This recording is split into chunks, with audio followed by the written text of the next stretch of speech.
Hi, in today's show, we are going to take a little break from our speed test, our sighting in of the Evo X center punch arrows on the 10-point Viper RS 470. We're going to take a little bit of a break because we're going to talk about ethical shots. Should I take the shot today? I think it's a very important subject. So with that said, hi, and welcome to Utah Crossbow Hunter, where today is Crossbow Forum Thursday. Okay. So a little while back, I had a chat with my friend Jeremy out in Minnesota. We talk here a little bit every once in a while on Messenger, and he bring up some interesting things that are so very true. And I've talked a little bit about it before in the past. So it was on the crossbow comparison. Let's see, where is it here? He was talking about the crossbow comparison test that I did with the crossbows. If I try to remember, I'll put them in the link in the description box below for you guys to go back and look at. There are quite a few. Or you can just go back and just Google or search in YouTube Utah Crossbow Hunter and look them up yourself. It doesn't make any difference, I guess. But anyways, he was talking about speed, kinetic energy, and slugs, which I've talked about in the past. Slugs are the same thing as momentum, by the way. But here's the thing. We always want to make an ethical shot. Now, I can go back and I can bring up all sorts of stuff here on placement and all that kind of stuff. I'm not going to do that. You guys can go back and do it. There's a ton of videos on shot placement. Plenty. But you got to take some things into factors when you're doing your shot. And that is, of course, number one, an ethical shot. Proper shot placement. Okay. So you got to know a couple other things. The speed of your speed of your crossbow, your shot placement, of course. How far out is your target? And you also got to take in things of movement. Okay. So you can always make a little grunt sound to get a deer to kind of perk up and see what's going on and maybe get a good shot placement. But at the same time, are you alerting the deer? That's a good question. I'm not sure on that. But anyways, you want to, again, why is speed so important? Well, speed is important for one thing only. Well, maybe more. If you got more, please hit me up in the comments below. But how far out you can shoot. Okay. So one of the things he brought up with his son, figured out, I am going to call it the rules of 10. Okay. When I say the rules of 10, I'm saying rules of 10%. Okay. And it's going to depend on your crossbow speed. How about that? So when I say crossbow speed, is it going to be the actual speed of your crossbow? So if you don't have a chronograph, I highly suggest that you borrow one, get one. Again, I think in the description box below, I think I do have the chronograph I have. You can, there's a lot of good chronographs out there. You just pick the one you want. If you all know, I use the Competition Electronics chronograph now. And in the past, I've used the Caldwell one. Both of them excellent ones. The reason I like the competition electronics, it gives me a little more information at my fingertips. Okay.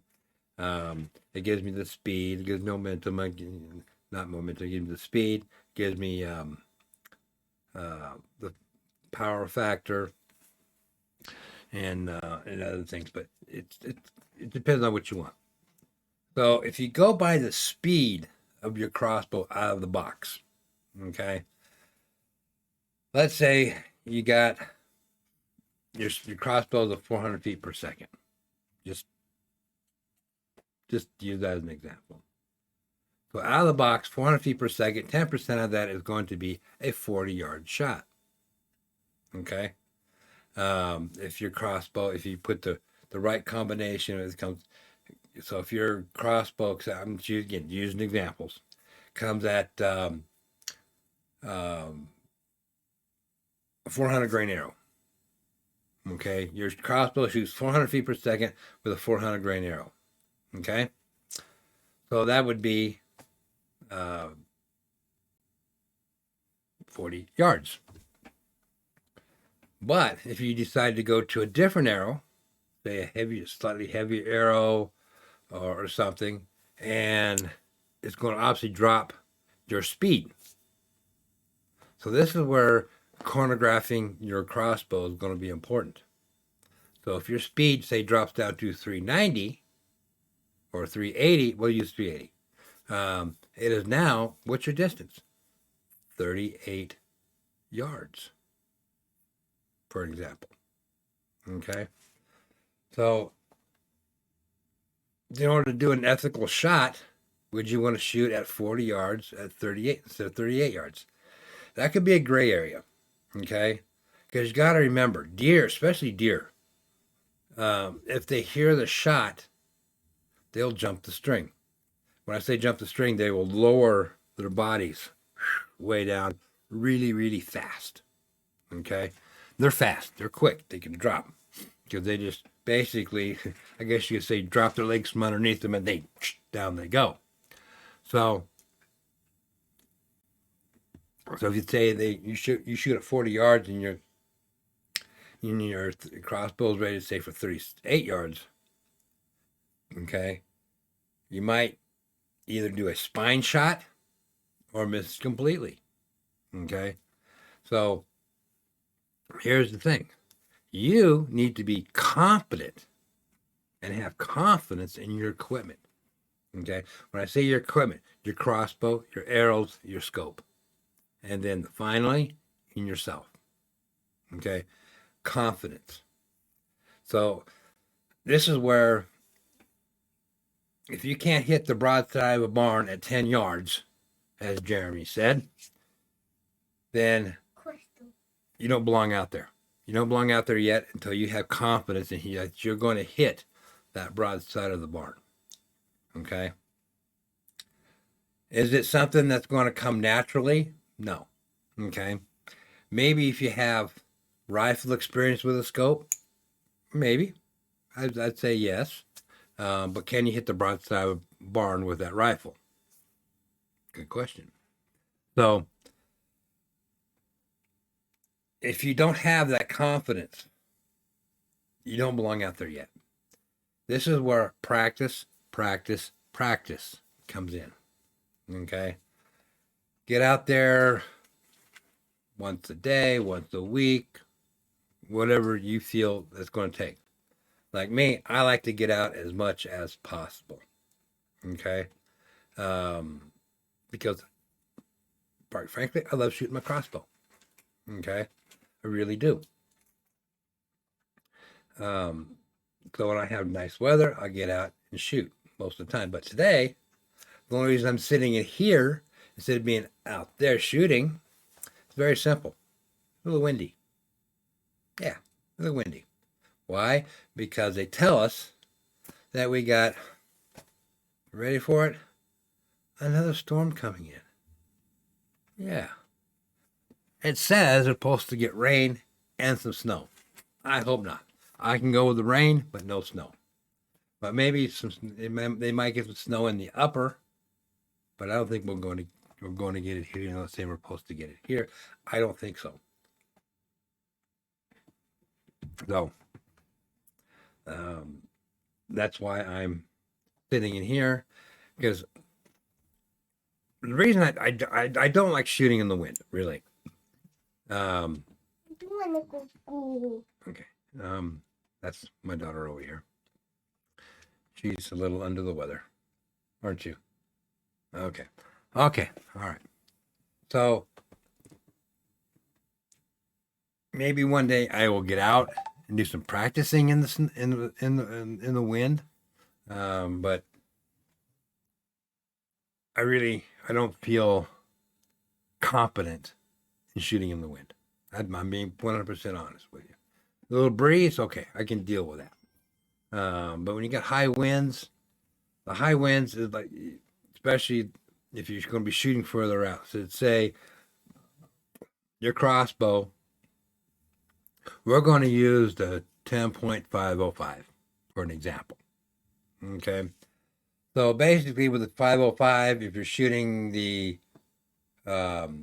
lighter arrow with it, which I wouldn't recommend whatsoever, and it shoots it, I think it's the I'm not even going to worry about the name, Pro Elite or something like that. At that .003 straightness. Comes in about 380 grains, 400 grains, something like that. I don't know. For the reason I don't know, I don't care about it. But anyways, let's say you're shooting the 505. Okay. So 505 with a 380 grain arrow can probably go out to 50 yards. But if it's windy, what's it going to do in that 50 yards? Okay. My guess is, depending on the direction of the wind, it's going to move your arrow right, left, up, down, whatever. Okay. So I wouldn't recommend shooting at 50 yards with that light arrow in the wind. Okay. So a heavier arrow, let's just take my 539 grain arrow in that 505. And let's say it shoots 450 feet per second with that heavier arrow. This is an example, like I said. That's a 45-yard shot. Isn't the wind going to cause it to deflect? If you catch it in between, you might get a good shot. But you also have a chance of that deer jumping the string too. So my RS470 out here, it shoots at 404 feet per second with the 539 grain arrow. Puts out a ton of kinetic energy. 190 kinetic energy. It puts out a ton.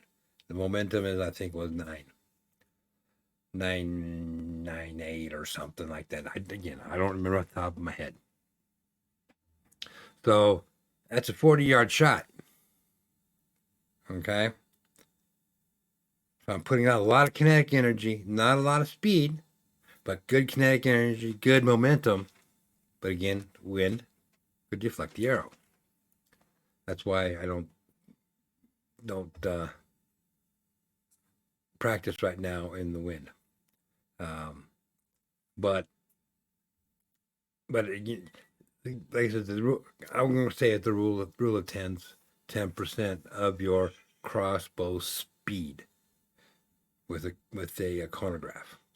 Okay, don't guess, don't estimate, be precise. Okay, because again, speed, kinetic energy, competence, scope, crossbow, multiple combinations. You want to make that good ethical shot. Okay. So if you scope out your animal at 45 yards and your crossbow's rated and you rate yourself at 45 yards, okay, take the shot. But again, if you're using a slower crossbow, you want to do whatever that crossbow is. Okay. So if it's doing 400 feet per second, 40 yards with what you got, okay. Heavier arrow, slower speed. So you might want to be a little bit closer. So I know I feel like I'm rambling here a little bit about it, but the point I'm trying to get here is confidence in yourself, confidence in your crossbow, confidence in your rangefinder. Make sure your rangefinder is good. Confidence in your scope and your ranging with your scope. Confidence in your target. Okay. Again, is it a moving target? Is it a standstill target? When I say moving target, okay, when you watch a deer, they're constantly, most time, constantly moving. You know, either slow or a little or walking speed. When you do that grunt, they may stop, bring their head up, and give you the perfect shot. Okay. Let's use the turkey. Okay. The turkey does the strut, especially if Tom does their strut. Their head is constantly moving, blah, blah, blah, making noises and stuff. So they're constantly moving. Let's say you're going for an elk. An elk most of the time will stand pretty still. They don't move that fast in the brush. So I don't think. I haven't seen the stuff I've seen. They're not that fast, but they're very alert. And smells and all that kind of good stuff.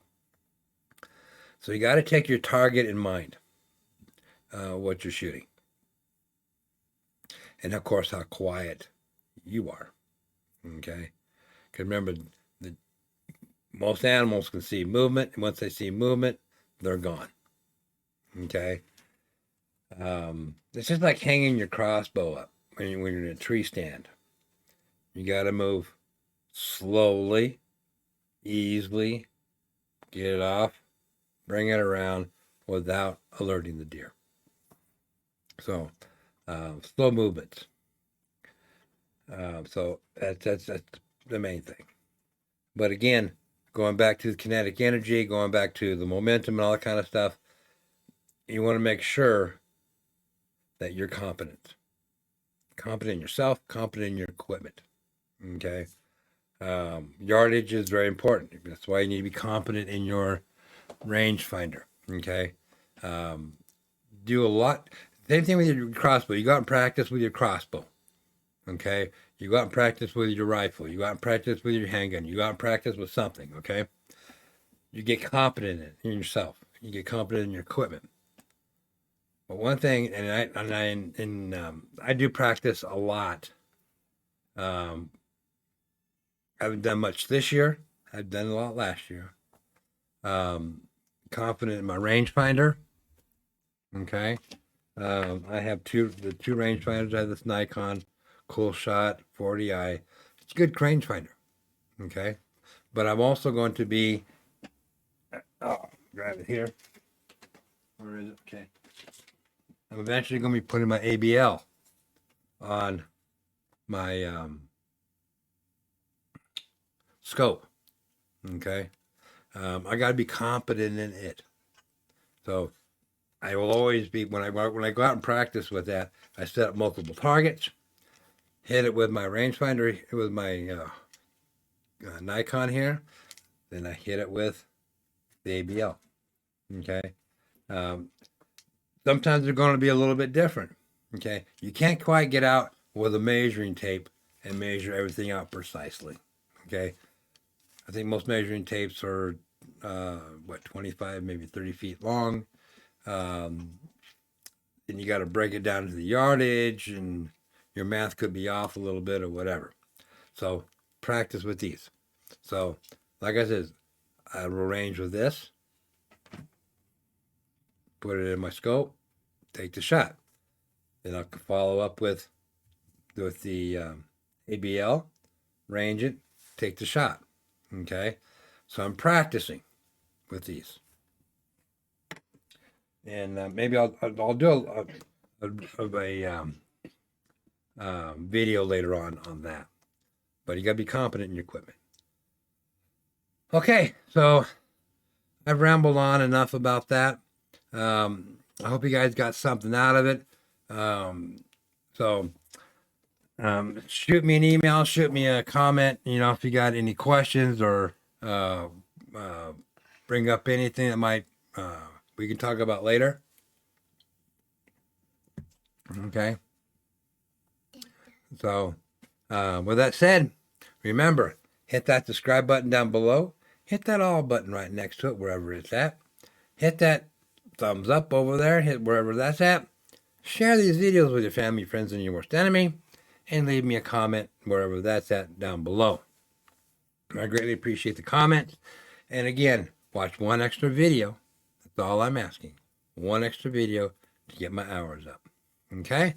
So, thank you for watching. And remember, these videos are dedicated to my son. And have a great day, and see you on the next episode of Utah Crossbow Hunter.